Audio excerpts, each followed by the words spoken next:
नमस्कार दोस्तों। आज की हमारी कहानी अच्छी लगे तो प्लीज हमारा चैनल सब्सक्राइब करें। कर्नाटक में बेंगलुरु के एक व्यापारी की यह सत्य घटना है।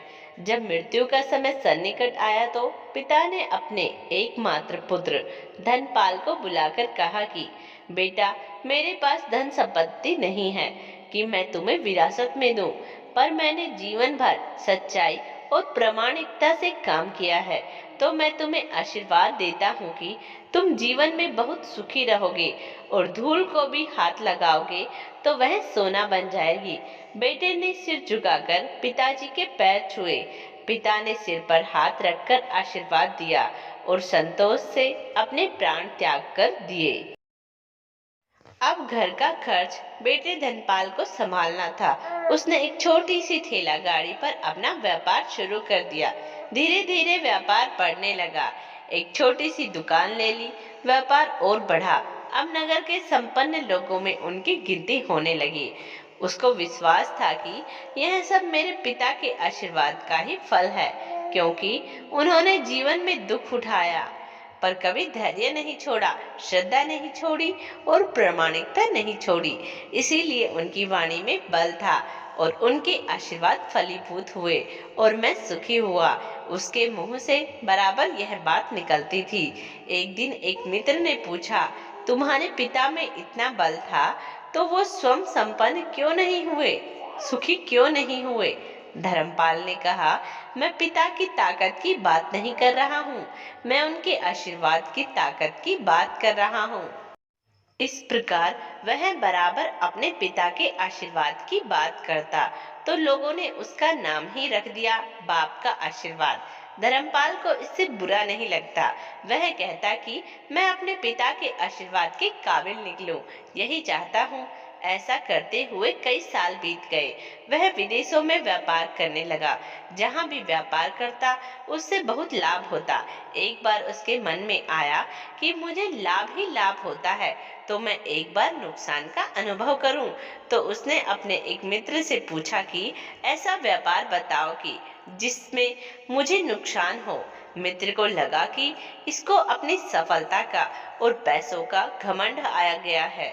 इसका घमंड दूर करने के लिए इसको ऐसा धंधा बताऊं कि इसको नुकसान ही नुकसान हो। तो उसने उसको बताया कि तुम भारत में लौंग खरीदो और जहाज में भरकर अफ्रीका में के जंजीबार में जाकर बेचो। धर्मपाल को यह बात ठीक लगी। जंजीबार तो लौंग का देश है, वहां से लौंग भारत में लाते हैं और यहाँ 10-12 गुना भाव पर बेचते हैं।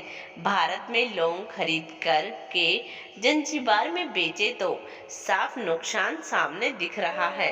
परंतु धर्मपाल ने तय किया कि मैं भारत में लौंग खरीद कर जंजीबार खुद लेकर जाऊंगा। देखो कि पिता के आशीर्वाद कितना साथ देते हैं। नुकसान का अनुभव लेने के लिए उसने भारत में लौंग खरीदे और जहाज में भरकर खुद उनके साथ जंजीबार द्वीप पहुंचा। जंजीबार में सुल्तान का राज्य था। धर्मपाल जहाज से उतर कर के और लंबे रेतीले रास्ते पर जा रहा था वहां के व्यापारियों से मिलने को। उसे सामने से सुल्तान जैसा व्यक्ति पैदल सिपाहियों के साथ आता हुआ दिखाई दिया। उसने किसी से पूछा कि यह कौन है। उन्होंने कहा, यह सुल्तान है। सुल्तान ने उसको सामने देखकर उसका परिचय पूछा। उसने कहा, मैं भारत के गुजरात के खंबात का व्यापारी हूँ और यहाँ पर व्यापार करने आया हूँ। सुल्तान ने उसको व्यापारी समझकर उसका आदर किया और उससे बात करने लगा। धर्मपाल ने देखा कि सुल्तान के साथ सैकड़ों सिपाही है, परंतु उनके हाथ में तलवार, बंदूक आदि कुछ भी न होकर बड़ी बड़ी छल्लियां हैं। उसको आश्चर्य हुआ।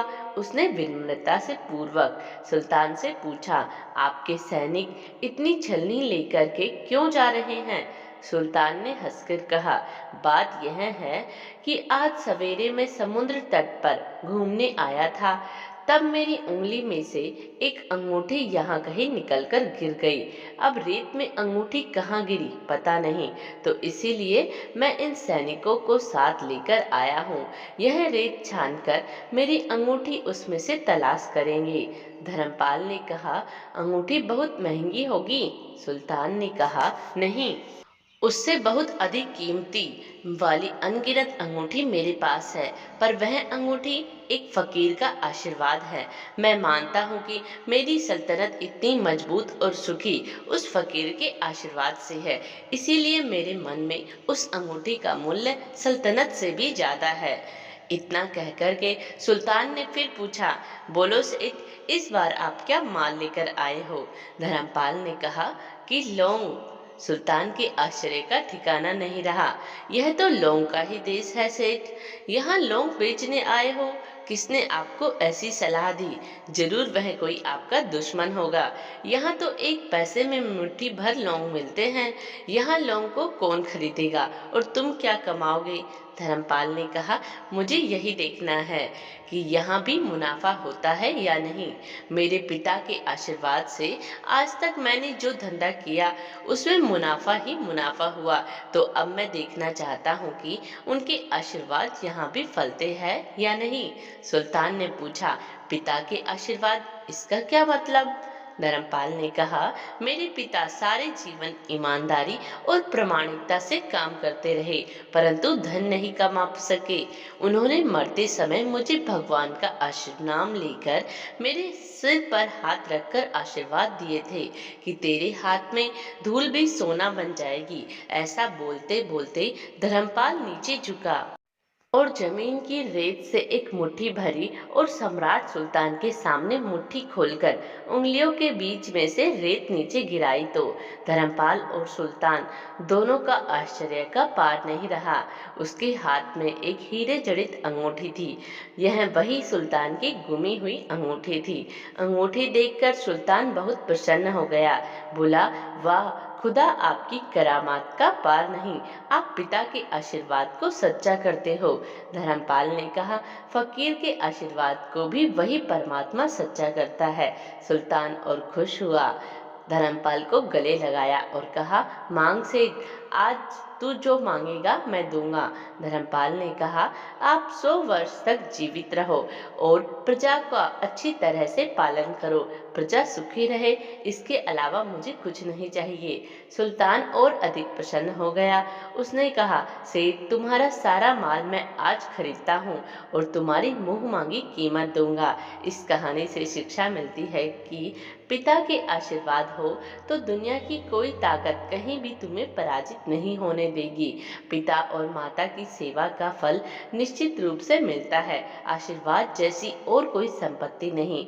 बालक के मन को जानने वाली माँ और भविष्य को संवारने वाले पिता, यही दुनिया के 2 महान ज्योतिषी है।